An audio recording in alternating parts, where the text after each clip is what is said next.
Hello, I'm Dr. Garrett Boyer. Welcome to Gospel Minded, where we spend a few minutes each Sunday talking about psychology, our emotions, behavioral health, and we reflect on how these important topics are related to the gospel reading Sunday after Sunday. Like always, I want to point out that this isn't intended to be any sort of substitute for actually going to church or participating in counseling or therapy, spiritual direction, if you're engaged in those sort of practices. But like we know so well, and like we have seen, things of psychology, things of the mind, go hand in hand with our spirituality so often. If you're new to this channel, welcome. If not, welcome back. I invite you to subscribe so you never miss an update of Gospel Minded. Now, here we are, continuing along our journey through the 6th chapter of John's Gospel. And I want to read just a little bit of it today, and you'll see as I read it what theme I want to talk about. So it starts with verse 41. It says, "The Jews then murmured at Jesus because he said, 'I am the bread which came down from heaven.' They said, 'Is not this Jesus, the son of Joseph, whose father and mother we know? How does he now say, 'I have come down from heaven'?" Jesus answered them, "Do not murmur among yourselves. No one can come to me unless the Father who sent me draws him, and I will raise him up at the last day. It is written in the prophets, and they shall all be taught by God. Everyone who has heard and learned from the Father comes to me. Not that anyone has seen the Father except him who is from God. He has seen the Father. Truly I say to you, he who believes has eternal life. I am the bread of life. Your fathers ate manna in the wilderness, and they died. This is the bread which comes down from heaven, that a man may eat of it and not die. I am the living bread which came down from heaven. If anyone eats of this bread, he will live forever." The Jews then disputed among themselves, saying, "How can this man give his flesh to eat?" I'm going to stop there, but what a profound and meaningful bit of text from John's Gospel. What is fascinating to me about this dialogue between the Jews, the Pharisees, and Jesus is that word that they use in the text, in the translation, this idea of grumbling or murmuring or arguing, complaining when somebody says something that they don't agree with. You know, it's interesting. This text is taking place a couple thousand years ago, and yet the dynamic that is in the text for the gospel today is so relevant in the society we find ourselves in. How often have you found yourself in an environment where people are grumbling, people are arguing, people are complaining, people are upset because they're hearing things that they don't agree with or hearing things that they don't want to hear? I think in general, complainers are viewed rather negatively, and yet it's so prevalent. I'm sure you can think of friends, family, colleagues who you would identify as being chronic complainers, persistently airing negativity. And then what happens when you and I look in the mirror? Are we giving off that kind of vibe ourselves? I know I'm not immune from complaining.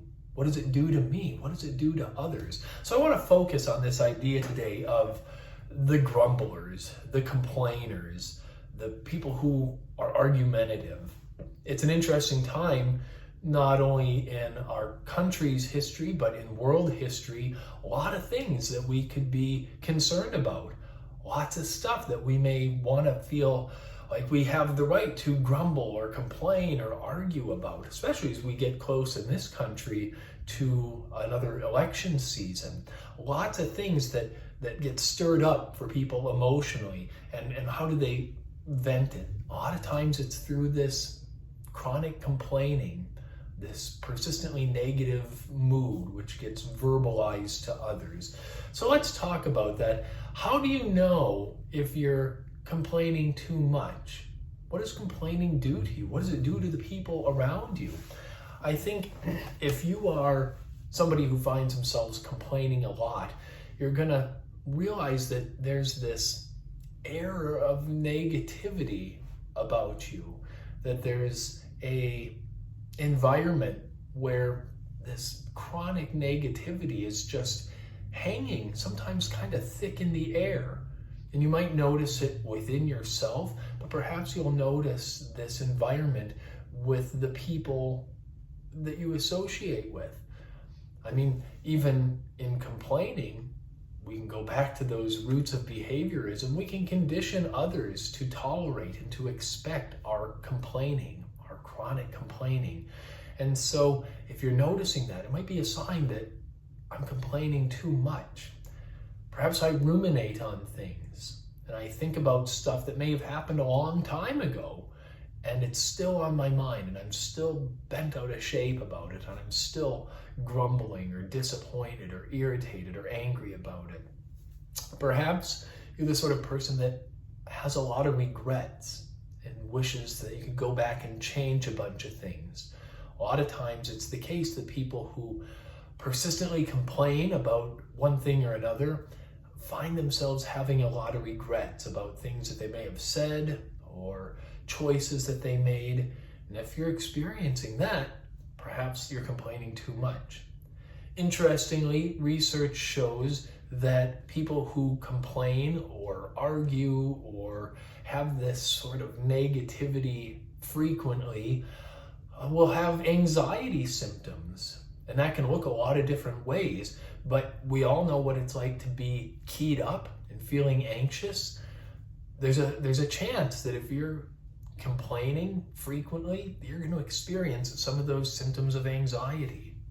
A lot of times people who complain chronically find that they have a lower mood afterwards. And when they're done, they don't find themselves feeling better about themselves or about the world around them, but in fact, they feel worse, and their mood is usually reflecting that.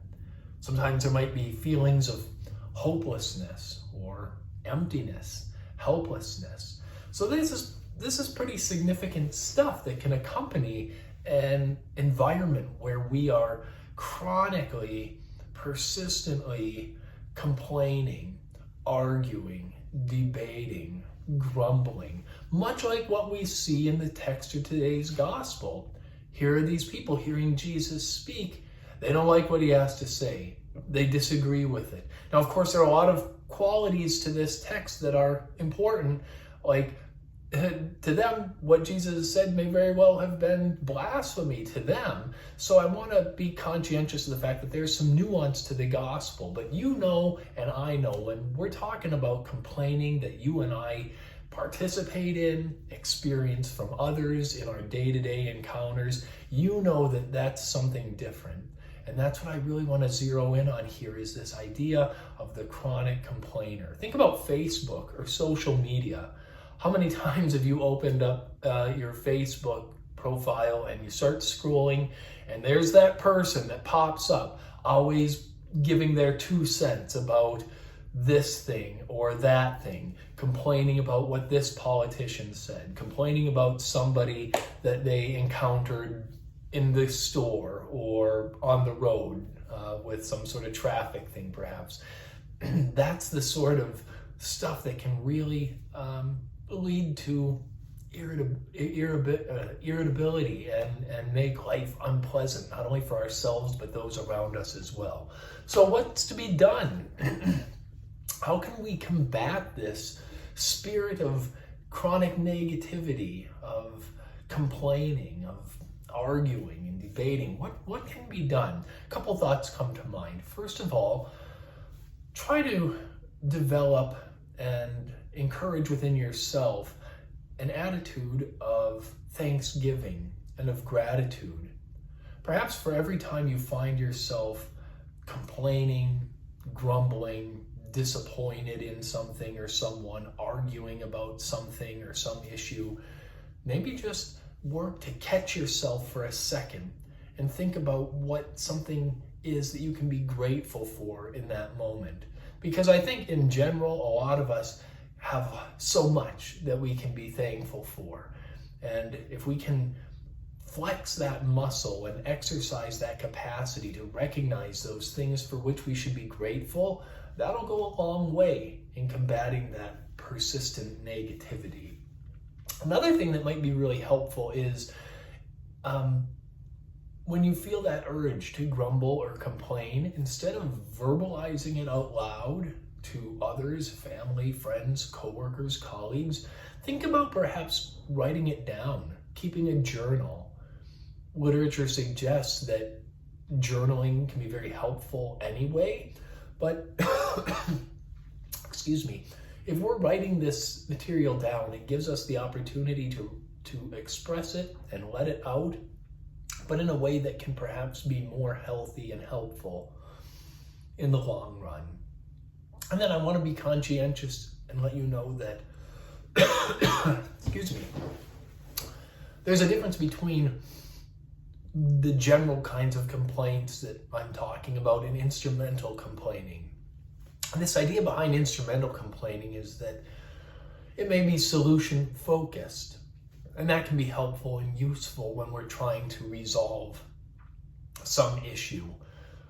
There are times that complaining may be mildly beneficial if it helps us to process things. But just think about that. Excuse me, I'm getting over a cold, and you can still hear it in my voice. But this idea that if we're going to complain, if we're going to go into that environment, at least try to spin it so that we're looking for some answers and looking for a way to make things better, and not just simply venting, airing this negativity for its own sake, but that it's directed towards a goal or towards a solution. That too can be very helpful. So that's all I've got for today. I think it's useful to think about. It's helpful for me to think about. I try to catch myself when I am complaining or irritable or grumbling or arguing, and perhaps this is something that's beneficial and useful for you as well. I hope I'll see you next week on Gospel Minded. If you like this, again, subscribe and share. And I hope to see you next time. I'm Dr. Garrett Boyer. This is Gospel Minded. Take care.